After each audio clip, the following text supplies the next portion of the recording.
And so one of the things that you focus on in your Leadership X Factor program is authentic leadership.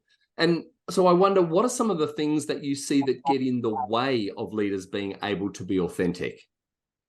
Yeah, look, leadership is not an easy path. It's full of a lot of uncertainties, and it's a bit of finding yourself along the way. And so what I find a lot of leaders do is they tend to look to other leaders. They try to emulate certain traits in other leaders, which is okay and is absolutely something that you should do.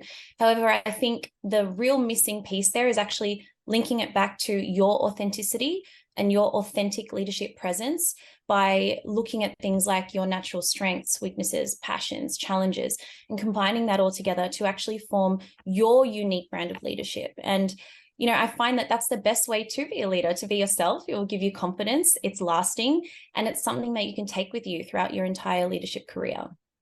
Makes a lot of sense. So whilst it's great to model the behavior that you want to, if you don't know yourself and your own what leadership means to you, then you're never going to be able to be the best leader that you can be. And so what are some of the ways that they can address that, find out what those strengths and weaknesses might be? Yeah, so it's all about awareness. It's deliberate and conscious attention, which, we're all time for these days. Sometimes we don't even have time to think about what we're going to have for dinner, let alone what our authentic leadership presence is. But look, it's all about an investment in your time, the return of investment.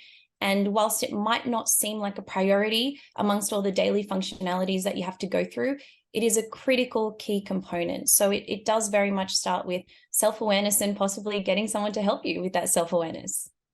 And that makes sense, and getting help. And I know that with your academic background, using analytical tools is a great way of finding the self. Is that something that you use and you find helpful in your coaching?